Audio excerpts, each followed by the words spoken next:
भारत आज़ाद हुआ तो एक बड़ी सूची शहादत देने वाले भारत माँ के वीर सपूतों की थी, जिनका ऋण हम जीवन भर कभी उतार नहीं पाएंगे। अनेकों क्रांतिकारी बहनें थीं। 200 वर्ष के इतिहास में लाखों स्त्री पुरुषों ने संघर्ष किया, जेल गए, लाठी डंडे खाए। उनमें से लाखों लोग आज़ादी के पहले उगते हुए सूरज को नहीं देख पाए थे। बहुत से दुनिया छोड़कर जा चुके थे। बहुत से लोग कुछ नौकरी में गए, कुछ कारोबार में चले गए थे। जो बच रहे उनमें कुछ सौभाग्यशाली लोगों का राज अभिषेक हुआ। हजारों लोग आज़ाद भारत की व्यवस्था से संतुष्ट न होने के कारण पुनः जेल पथगामी हुए। कुछ ने सत्ता को स्वीकार नहीं किया। गांधी जो संघर्ष के नेता थे, स्वयं को उन्होंने सत्ता से दूर रखा और सत्ता स्वीकार भी नहीं की। यह मैं तमाम अटकलों के संदर्भ में कह रहा हूँ जो गांधी पर पसंद का आरोप लगाते हैं, क्योंकि इतिहास को अपनी अपनी पसंद से लोगों ने मोड़ा है। सच्चाई के लिए हमारे युवा इतिहासकार शोध करना चाहिए। तथ्यों के लिए आज़ादी के बाद खास तौर से मैं कहना चाहूँगा गांधी और लोहिया के वार्तालाप, गांधी नेहरू पटेल के वार्तालाप और गांधी के निजी सहायकों की डायरियाँ, इनका अवलोकन करें, उनके तथ्य देखें। और एक विशेष 30 जनवरी 1948 को गांधी जी ने डॉक्टर राम मनोहर लोहिया को शाम को बिरला भवन मिलने के लिए क्यों बुलाया था, इसके बारे में भी जानकारियां लें। सुनी सुनाई बातों पर मैं अपने युवा साथियों से कहूँगा, विश्वास ना करें, इतिहास को खंगालें। गूगल पर जाएं, राजनीति के 3 तत्व त्याग, अवसरवाद और हाशिए पर घसीटे जाने के चिंतन करें। निर्णय आपके ऊपर है।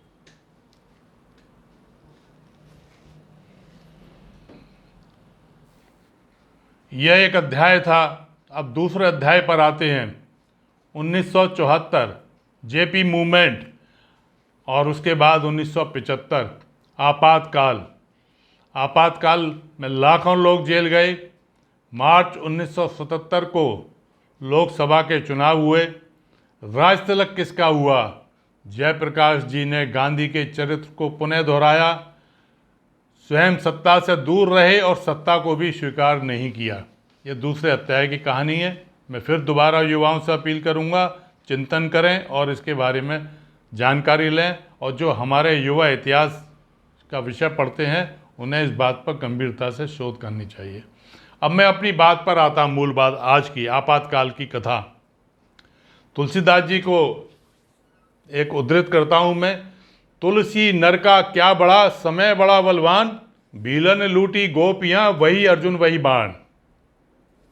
भारत की सबसे ताकतवर कही जाने वाली महिला पूर्व प्रधानमंत्री श्रीमती इंदिरा गांधी अपने पिता पंडित जवाहरलाल नेहरू की तरह, जिन्हें पूरे विश्व में विशेष प्रतिष्ठा प्राप्त थी, विश्व ने सुनता था,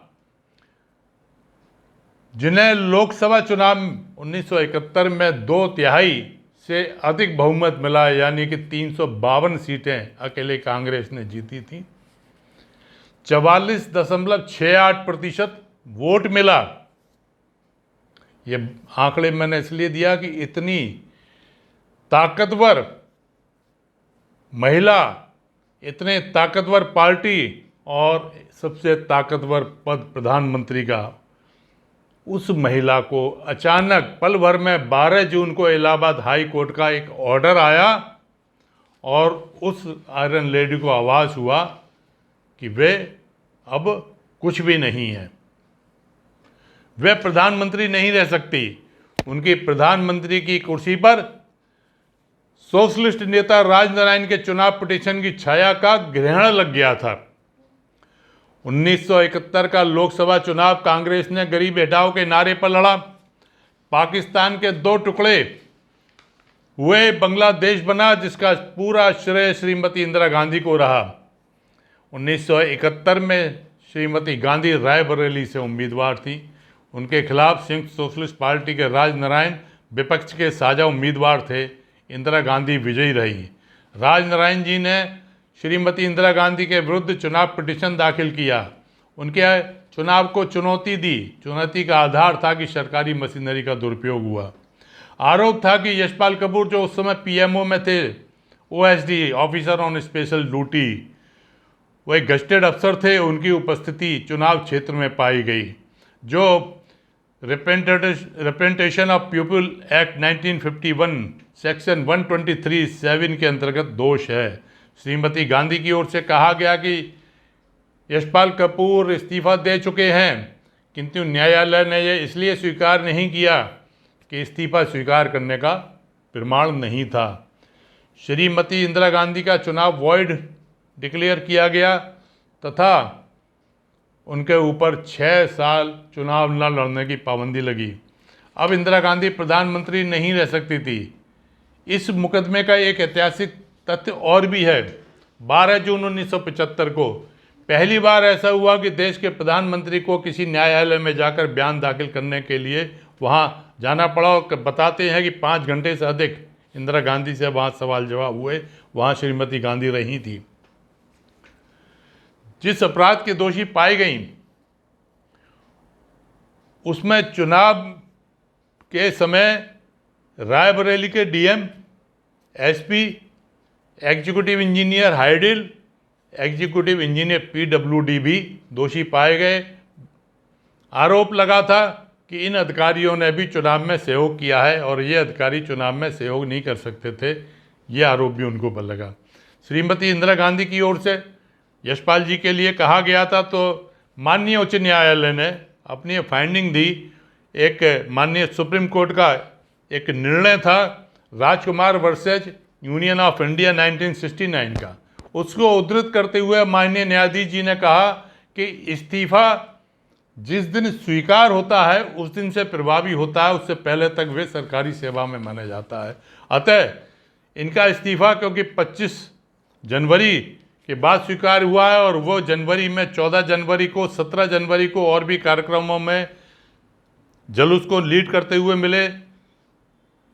19 जनवरी को प्रोफेसर शेर सिंह, जो उस समय मंत्री थे, एक डाकखाने का शिलान्यास किया जा रहा था, उसमें यशपाल कपूर थे, उन्होंने भाषण भी दिया था, इसलिए उस बात को स्वीकार नहीं किया गया। और यह भी कहा गया कि यशपाल जी ने चुनाव के लिए अपनी जेब से खर्चा भी दिया। लोक प्रतिनिधित्व अधिनियम की धारा 8 के तहत 6 वर्ष के लिए चुनाव लड़ने से प्रतिबंधित करने का अर्थ यह है कि श्रीमती इंदिरा गांधी जी की लोकसभा की सदस्यता समाप्त हो गई थी। वैसे भी न्यायालय ने उनके चुनाव को वॉइड डिक्लेयर किया, जिसका मतलब यह है कि वो लोकसभा की सदस्य नहीं थी और लोकसभा की सदस्य न रहने पर उनको प्रधानमंत्री पद से भी हटना पड़ता है, क्योंकि प्रधानमंत्री का पद हाउस का मेंबर होना जरूरी है, तो उनको वहाँ जाना पड़ता है। अब विकल्प क्या था?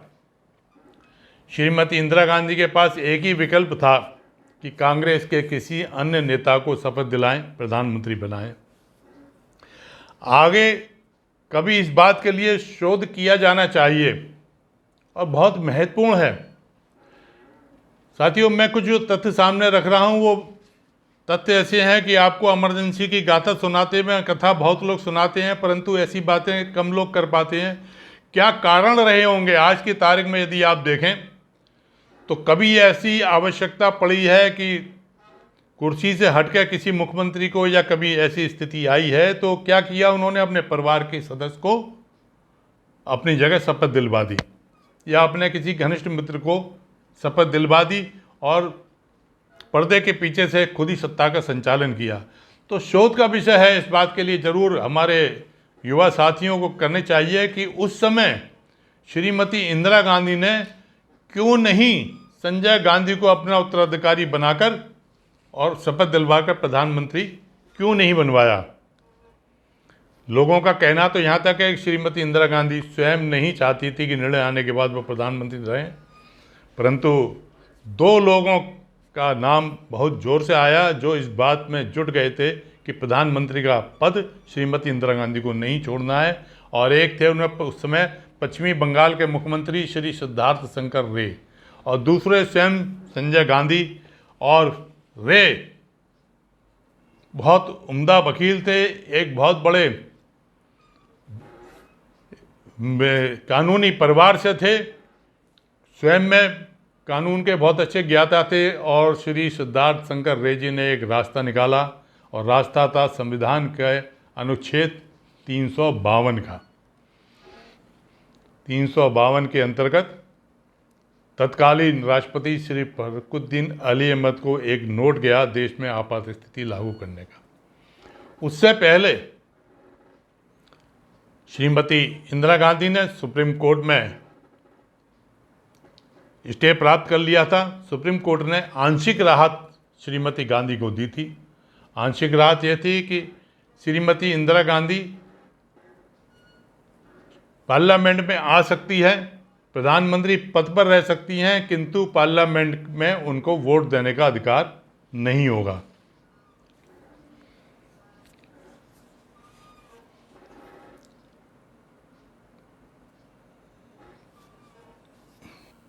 बारह जून को इलाहाबाद उच्च न्यायालय से फैसला आया और 25 जून को देश में आपातकाल की घोषणा हुई। और कहा जाता है कि ये सबसे काला धब्बा था भारत के इतिहास का, जब किसी ने अपने प्रधानमंत्री पद को बचाने के लिए आपातकाल का सहारा लिया। अनुच्छेद 352 बाहरी आक्रमण, युद्ध और अशांति पर, उस समय के लिए मैं अशांति शब्द इस्तेमाल कर रहा हूँ, 44वां संशोधन होने के बाद सशस्त्र विद्रोह कर दिया गया है जिससे दुरुपयोग ना हो, परंतु पहली बार ऐसा हुआ कि पद को बचाने के लिए आपातकाल की घोषणा हुई। और इस घोषणा के साथ ही और भी दुर्भाग्यपूर्ण यह रहा कि तमाम विपक्ष के लाखों लोग जेल के अंदर कर दिए गए, और उनमें आदरणीय जयप्रकाश नारायण जी भी, और तो और जो कांग्रेस के अंदर जो लोग नेता थे जो श्रीमती इंदिरा गांधी से भिन्नता रखते थे, या किसी ने इंदिरा गांधी जी को एक सुझाव दे दिया कि फैसले को देखते हुए आपको इस्तीफा देके हट जाना चाहिए, किसी दूसरे व्यक्ति को प्रधानमंत्री पद पर लाना चाहिए, उन लोगों को भी, जिसमें आदरणीय चंद्रशेखर जी भी थे, चंद्रशेखर जी के साथ उस समय मोहन दारिया जी, रामधन जी, और विपक्ष का तो कोई, चाहे जनसंघ थी, भारतीय जनता पार्टी, समाजवादी पार्टी थी, और संयुक्त सोशलिस्ट पार्टी का बन गया था सोशलिस्ट पार्टी, प्रजा सोशलिस्ट पार्टी का विलय करके, और जो भी विपक्षी दल थे, संगठन कांग्रेस, सभी के नेताओं को जेलों में भेज दिया गया। उसके बाद जेल की यात्राओं की कहानी लंबी है। सबसे बड़ा निशाना जॉर्ज साहब हुए, जॉर्ज फर्नांडीज, और बड़ौदा डायनामाइट केस में उनका नाम आया। उसके बाद उन्हें मृत्युदंड भी सुनाई गई। पर इसी बीच में अब किसी भी वजह से थोड़ा थोड़ा इमरजेंसी का दबाव कम होना शुरू हो गया था, और फिर 21 मार्च 1977 को आपातकाल वापस हो गया। इससे बाद की कहानी फिर वही जो मैंने शुरुआत जहाँ से की थी कि 21 मार्च 77 को आपातकाल ख़त्म हुआ। मार्च 1977 में लोकसभा के चुनाव हुए, कांग्रेस हारी, और विपक्षी गठबंधन जो सारी पार्टियों को मिलाकर जनता पार्टी बन चुकी थी, भारी बहुमत से सत्ता में आया। श्री मोरारजी देसाई प्रधानमंत्री बने। और उसके बाद मैं फिर अपनी बात पर युवा साथियों से, ख़ास तौर से जो बेरोजगार हैं, उनसे कहना चाहूँगा कि राजनीति की समझ पैदा करिए। राजनीति की समझ पैदा करने में भी आपको कहीं व्यापार करने से, नौकरी करने से कहीं रोका नहीं जा रहा, किंतु राजनीतिक हालातों को पढ़ने की समझ, राजनीति को समझने की समझ, और जो झूठ फैलाया जा रहा है उसके बीच में सत्य देखने की समझ पैदा अवश्य करनी चाहिए। यह पूरा इतिहास जो मैंने बताया, आज़ादी की लड़ाई के बाद वही इतिहास दोहराया गया। मार्च 1977 में सत्ता राज्याभिषेक किसका हुआ, कौन अवसर को प्राप्त कर गए, कौन वंचित रह गए संघर्ष के बाद भी, और कौन लोग थे जो हाशिए पर धकेल दिए गए। इन सब बातों का जवाब अभी हमारी राजनीतिक व्यवस्था को आगे आकर ज़रूर देना होगा। नौजवान इन बातों को ज़रूर जानना चाहता हूँ। आप लोग आंकलन कीजिए। और एक रिक्वेस्ट मैं फिर को दोबारा कर रहा हूँ, ये जो वीडियो बन रहे हैं ये कोई स्टीरियोटाइप वीडियो नहीं है। कहानी आपातकाल की तो सब लोगों को मालूम है, किंतु मैं वो चीज़ें बता के चाहता हूँ कि जिससे हमारे नौजवान राजनीति की तरफ आकर्षित हों, राजनीति में सम्मिलित हों, भागीदारी करें। सक्रिय भागीदारी में नहीं आते हैं तो भी राजनीतिक चर्चाओं से परहेज ना करें। आज सबसे ज़्यादा बुरा जब लगता है जब हमारे युवा और युवतियां कहती हैं कि राजनीति तो बड़ा बोरिंग सब्जेक्ट है, ये बड़ा गंदा सब्जेक्ट है। तो साथियों, मैं केवल इतना कहूँगा कि राजनीति वो पवित्र चीज़ है जो हमारे दिनचर्या को नियमित करता है, ठीक करता है, सुधारता है, हमें विकास की ओर ले जाती है। उसका नाम राजनीति है। इस पर चर्चा अवश्य कीजिए, मंथन अवश्य कीजिए। आज के लिए बस इतना ही। एक निवेदन कि जिन लोगों ने सब्सक्राइब नहीं किया हो, सब्सक्राइब जरूर करें, लाइक करें, शेयर करें। और आगे आने वाले समय में हर एक सब्जेक्ट पे एक अलग एंगल से आपको वीडियो प्राप्त होंगे। और मैं पहले भी घोषणा कर चुका हूँ कि जुलाई माह से हम वीडियो देने जा रहे हैं पॉलिटिकल मैनेजमेंट के। और उसके बाद राजनीति के जितने भी बिंदु हैं, चिट्ठी लिखने से लेकर ज्ञापन देने से लेकर और भी चुनाव लड़ने की जो गुणता हैं, जो खास चीज़ें हैं, जो रणनीतियां हैं, उनके बारे में बताया जाएगा। आप सब लोगों का बहुत बहुत धन्यवाद। और खुशी है कि अब भारत में आपातकाल नहीं है।